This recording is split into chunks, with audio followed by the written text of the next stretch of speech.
Hello everyone and welcome to or back to Tahari Talks, your therapy in addition to the therapy, where we get your mental and your spiritual right all at the very same time. This is episode 32 of Tahari Talks, where we will be talking about navigating the valleys between your mountaintop moments.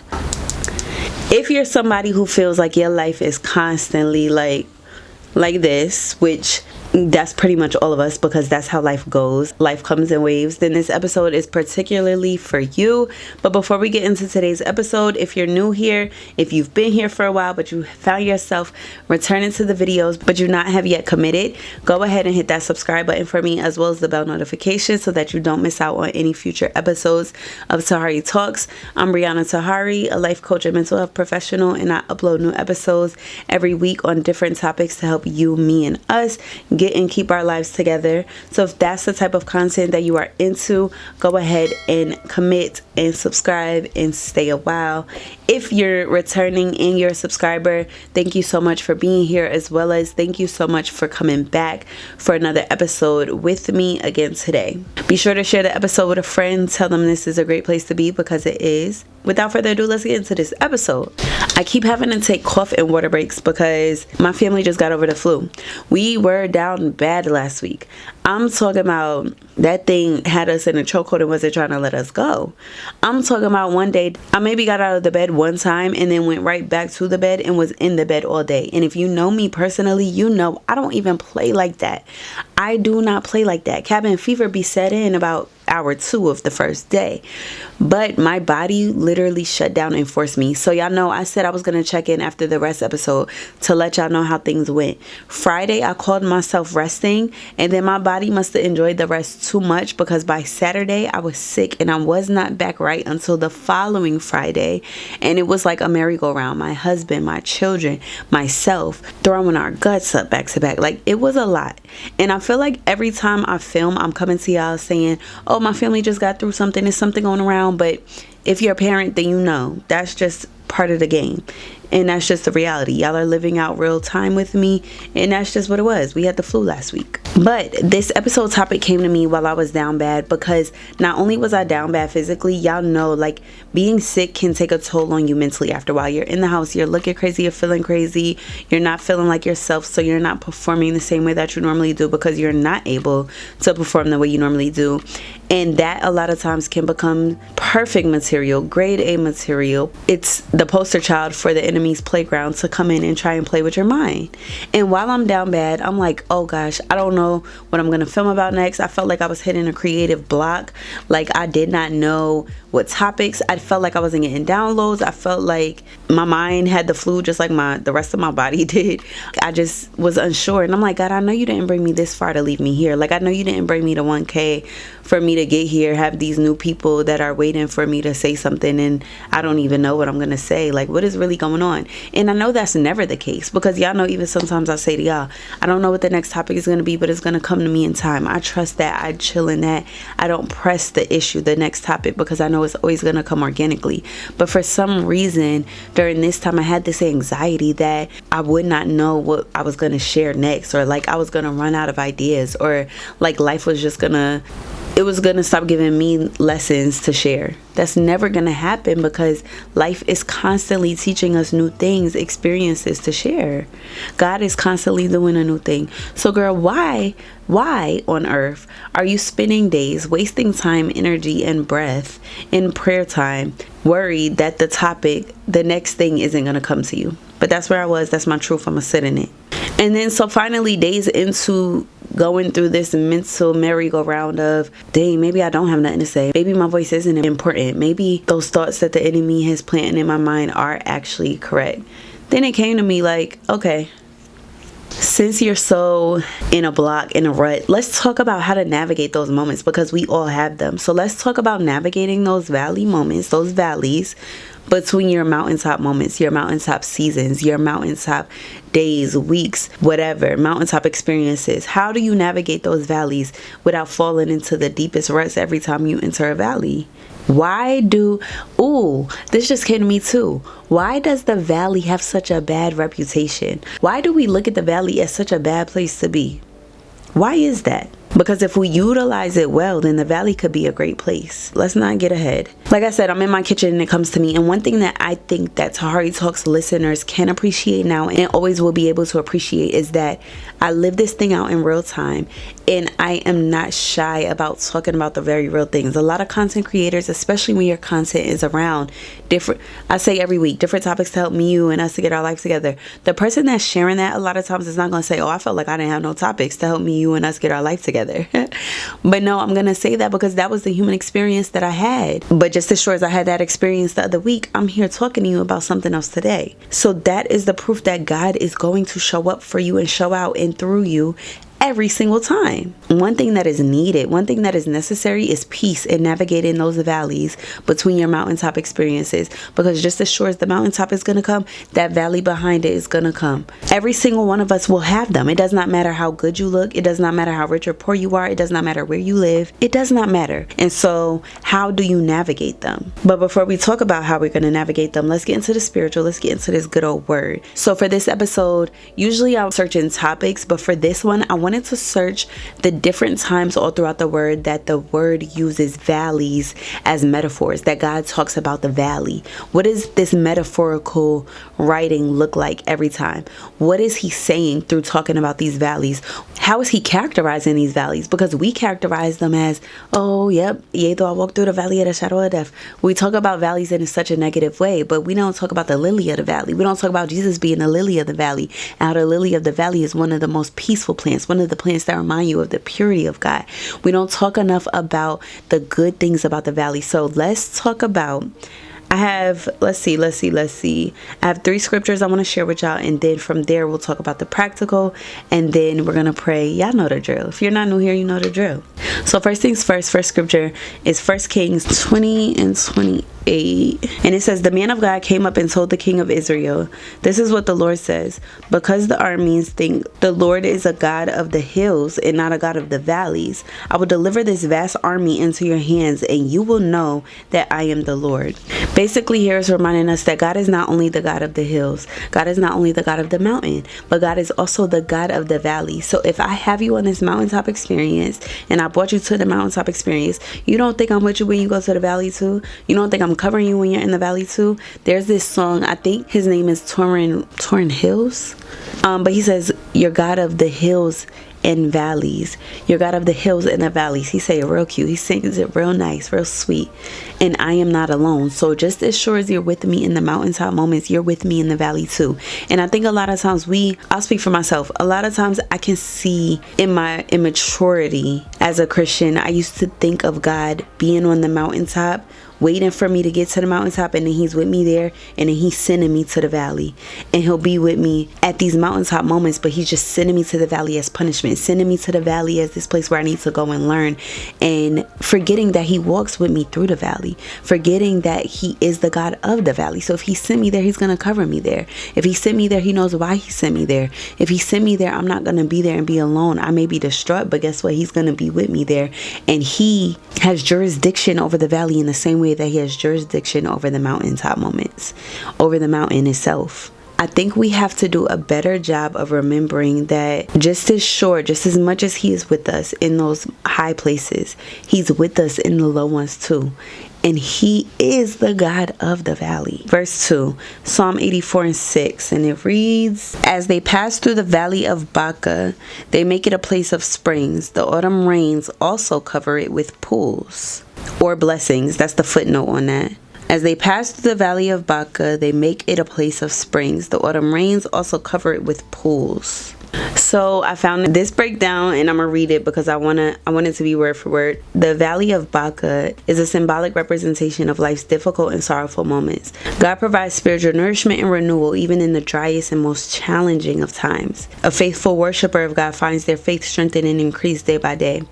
And the glory of God's service is that it enables the worshiper to change even sorrows into springs of praise and thanksgiving. The journey of a faithful Christian through times of hardship is a step-by-step expedition from strength to strength.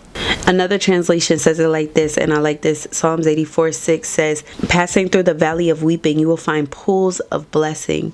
And so that leads me to the question of, what are you looking for in the valley? If you're looking for the dry places, you'll find them. But if you are looking for the blessings in the valley, the fact that you can rest in the valley, the fact that there's provision in the valley, the fact that God is walking with you through the valley, then you will not demonize the valley, because you will know that just as much as the mountaintop serves its purpose, the valley does as well. And I think that's evident in 84:6, because it doesn't say it's a place of springs. The autumn rains cover it with pools. It says they make it a place of springs. It's about your posture in it. They make it a place of springs. The autumn rains also cover it with pools. So as they're passing through, they're making it a place of springs. Not just, oh, this is just a dry place. Let's make it a place of springs. And then after they make it that, the autumn rain covers it with pools or blessings. And so that's a reminder that our posture and our perspective in situations in these valley seasons is everything.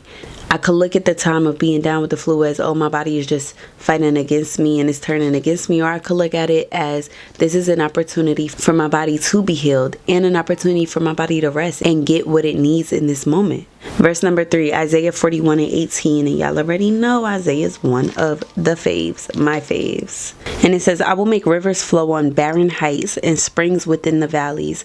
I will turn the desert into pools of water and the parched ground into springs. And on one of the commentaries I saw, it says, so what does God do in barren situations? He makes rivers flow. If you can imagine, a dry and desolate area of land is able to fill up in an instant with water once it starts raining, right?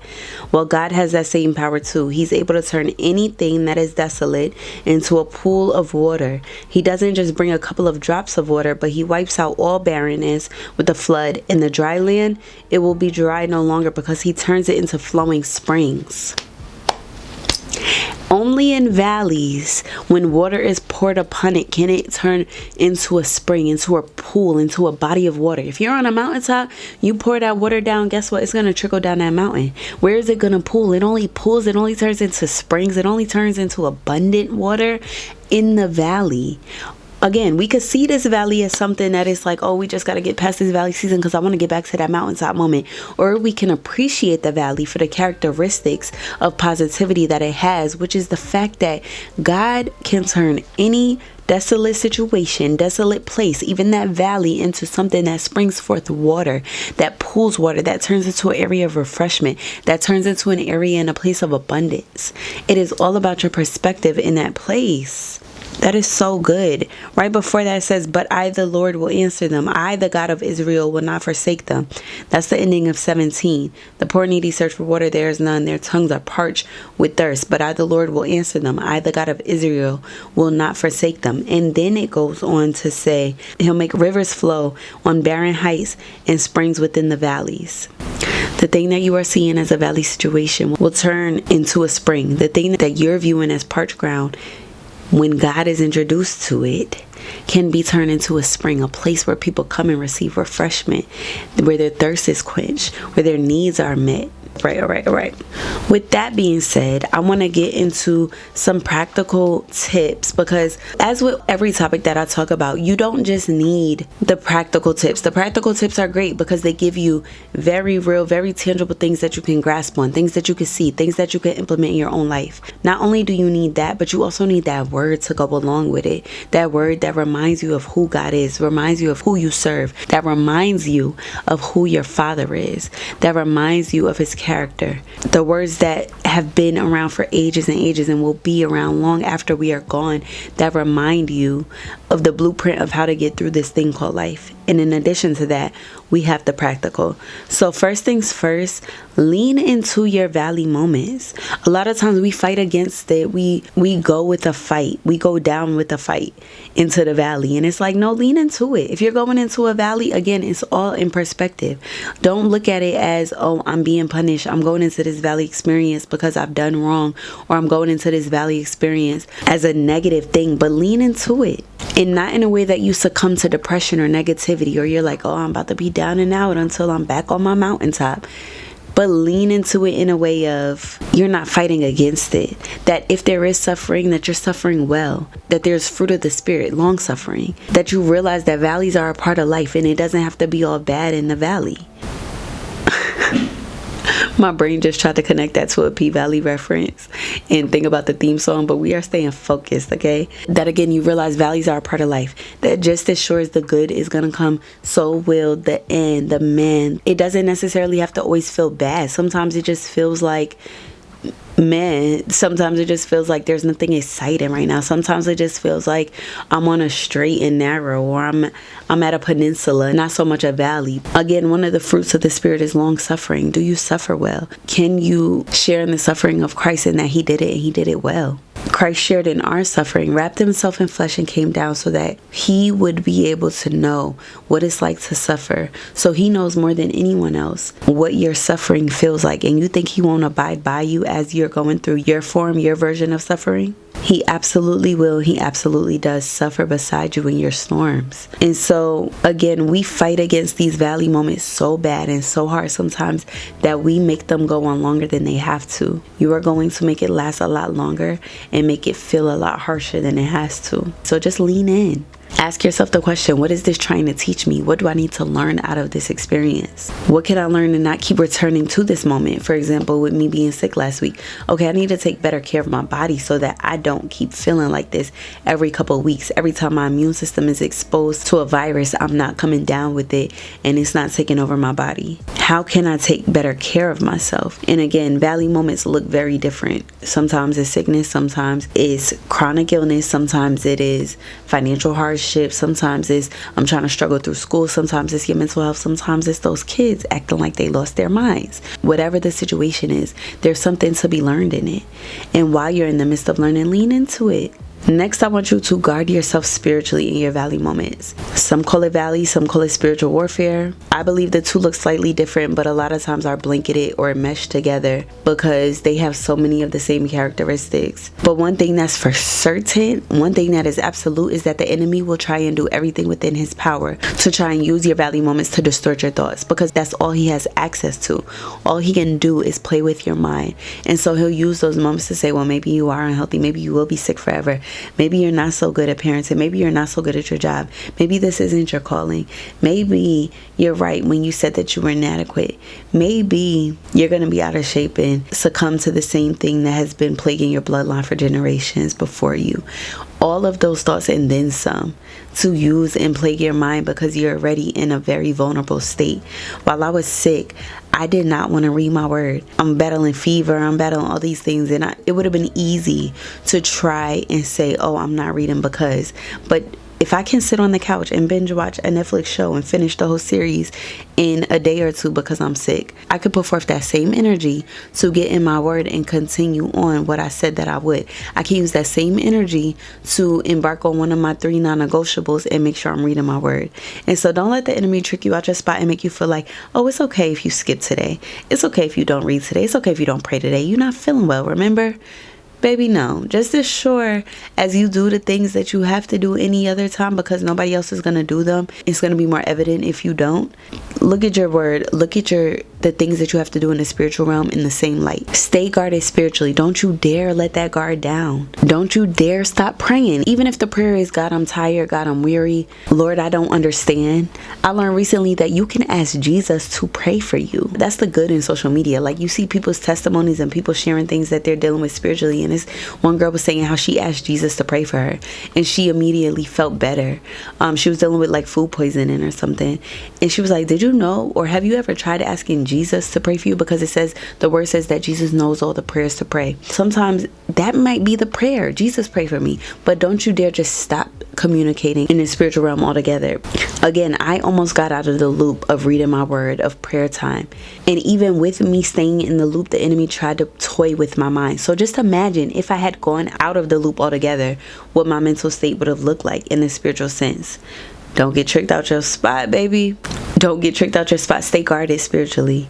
I don't care if you're tired. I don't care if you're weary. I understand all of those feelings are valid. They're not in the driver's seat. Handle your business spiritually. even in the valley, especially in the valley. Next, I want you to be ready for that mountain momentum. In physics and velocity, just as it has to go up, it has to come down. And when it comes down, it's going to go back up. I'm using the example of being sick because that's what's most recent. That's what's in the forefront of my brain. But if you've gone through like the flu or COVID or whatever sickness, even women with our cycles, like after we have those couple days of being down bad, downtrodden, it's like something just kicks in you and you find yourself up and organizing, cleaning, sweeping, moving around, you out and about. Like that first day out, I kept saying first day out for me and my kids. Baby, we're getting fruit bowls, we're at the fountain, we're out playing. We met up with friends and family, went out to eat, we went to the store, they got toys. Like it gives you a different type of energy and momentum when you're coming off of a period of rest, a period of being down bad. And so look forward to that momentum that you're going to have when you come out of that valley, because it's going to come. What you going to do with that energy? How will you capitalize off of that feeling of, yeah, I'm back? How will you capitalize off of, I feel my energy and my help coming to me that I haven't had in a week plus or in a few days? What are you going to do with it? It's something about that comeback era that makes you give it everything you have. You cleaning baseboards, hands and knees. You're not just doing a wipe down. You scrubbing with the bleach in the hottest of water. You washing those clothes. It's not a snot tissue in sight. The medicine is clear from the countertop. You're back. So rest well. And if you haven't listened to the rest episode 30, be sure to go back 2 episodes and do that. So rest well knowing that your time for movement, your time for motion, your time for momentum is gonna come too. I was so worried, like I said in the beginning of the episode, that I would not have my next topic. Now I know my next few. When the momentum kicks in, it's gonna kick in and take you far. Way further than your regular day-to-day steps. Meeting the next rung of the ladder. Baby, you're going to be climbing fast. Next, I need you to realize that what you've been calling a valley is actually the climb. Alexa, play Miley Cyrus, The Climb. Many times we say things like, oh, I'm in a valley season. And you're not really in the valley. You're on your way up. But because it's hard, because it's taking a lot out of you, because you don't see your way, because you're not really sure where you're going, how you're getting there, you don't see the mountaintop yet, you're assigning the wrong name to the season, the experience. When you think about mountains and valleys, the valley's here, the mountain is here. Valleys are so small spatially compared to mountains. So you're still thinking that you're in a valley, and the valley was months ago. You're on your way up to the mountaintop and you don't see it because you're so used to being in the valley. You're so used to the perspective of the valley being negative. You're not used to having to work this hard for things to come your way. And so again, you're misassigning the label for this season. You're misassigning what this experience is. It's taking more out of you because you're climbing. You're on your way somewhere. And the thing that you're referring to as a valley is really just a climb on your way to your next mountaintop, and you're closer than you think you are. Next, I need you to remember to give gratitude always. As humans, we're good at giving gratitude on mountaintops, but not enough in and for the valleys. We don't typically give thanks for the valley moments, but we ought to. And sometimes that can look like, God, thank you for covering me in this. God, thank you that this thing cannot break me. God, thank you for bringing me to this, to show me what I needed, to give me rest, to give me a moment to catch my breath. God, thank you for being a provider in this valley season, in this valley moment. God, thank you for walking with me and being with me in this valley moment, in this valley season. Thank you that my livelihood is not threatened in this valley moment, in valley season. Thank you that I have everything I need in this valley moment, in this valley season. Thank you that there's always somebody that has it worse than I do. So while it may be hard, it's not as bad as it could be. The little things that we forget to give gratitude for because we're throwing tantrums about the fact that we're in it at all, or we're uncomfortable, or we're not suffering well, or we have an attitude with God because we don't like the situation. It's not where we think we should be, what we think it should look like. And it's like, no, give gratitude always, because that gratitude may be the fuel that'll get you out of the situation and back up on that mountaintop. And then when you're in the next valley, you're going to have an attitude every time, or will you learn from it so that you don't have to keep returning to the valley with the same name? QTNA. And then last but not least, I saw this somewhere and it was so good to me. It gave language to what I was trying to do when I was like, God, I don't have a next topic. But stop trying to fill the gap. I think her name was daughter, a creator on socials. I'll try to find it, but she was saying that God was telling her to stop always trying to fill the gap. And we are guilty of that so much more than we realize. Worrying, what's next? What's next? What's next? God, are you going to give it to me? When you going to give it? How you going to give it? How you going to say it? And it's like, doesn't he always provide it? So why are you worried? Stop trying to fill the gap and let it exist until it is time for the thing to come. Ooh. Me being able to sit and give you something now is only possible because I had the gap. The gap is purposeful too. Don't be so in a rush to fill it. It has a purpose too. The purpose in that gap was so that I can come to this realization that you need peace in those valley moments, that we need to stop characterizing the valley moments with such negativity. And so best believe that those gaps that you're trying so desperately to fill are purposeful in and of themselves. Allow them to be, and allow God to be God and fill them in his timing and in his way. If he's carried you thus far, why would he stop now? He's not going to drop you here. And there are a lot of people that say, God, I'm so tired of the back and forth. I'm so tired of the up and down. I'm so tired of the roller coaster ride. I'm so tired of the mountain climbing in the valley right after, where the valley's feeling like they're longer than the mountaintops. Mountaintops not really feeling so high. That is life. We live in a fallen world. There's going to be bad. There's going to be good. But you know that God has carried you and will carry you, and that in itself should give you the peace to get through, to get by, to keep moving, to keep climbing, and knowing that you're not climbing just for you, but for everybody behind you, everybody that you will encounter in the future. That's my 2 cents on maintaining your peace through your valley moments. That peace in those valleys between the mountaintops. Go ahead and bow your head, close your eyes. Let's get into a word of prayer and close this episode on out. God, I thank you for every single person who is under the sound of my voice. I thank you for bringing them to this episode, this audio, this video, what have you. I thank you for everything that you shared during this time through me, your vessel. God, I thank you for the valleys. I thank you for the valley seasons, the valley moments. I thank you that we're never alone in those seasons and in those moments. God, I ask that you would give us fresh perspective, fresh views on navigating those times in our lives. Help us to remember that we're never alone during those times in our lives. Help us to suffer well during those times in our lives. Help us to remember that you are God of the mountain and of the valley, and that you are constantly making us better, refining us, especially in the valleys, and that you're not just waiting for us on the other side, but you're walking with us the entire time. I thank you for continuing to pour fresh revelation, fresh perspective, and fresh ideas onto us like only you can. And I ask that you will continue to keep us covered under your blood. Thank you for all of these things, and it is in your son Jesus' name we do pray.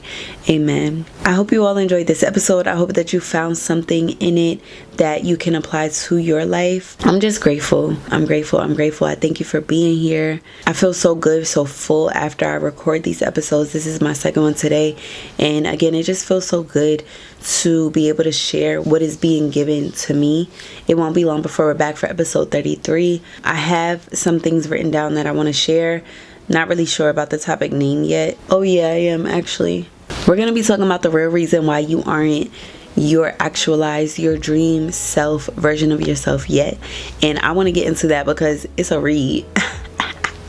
I can't wait. My house is smelling so wonderful. I'm making some crock pot chicken and gravy for dinner. Y'all know when that crock pot simmers, it'll have it smelling like your aunties, your grandmothers, your mother, and every other woman in your genealogy is sitting right in your kitchen stirring it up with the herbs in hand. I love that for me. I don't know why I felt the need to share that with y'all, but y'all my people, so I did. It won't be long before we're back for It won't be long before we're back for episode 33 of Tahari Talks, the Jesus episode, if you will. So stay tuned for that. Be sure to like, comment, and subscribe. If you haven't subbed yet, be sure to do that. Go ahead and click that button for me, as well as your bell notifications. And I will see you all very, very soon in the next episode. Until then, take great care of yourself, and I'll see you in it later. We love a good sleeve moment. Later, guys. This day that God has given me, I'm not gonna waste this joy deep down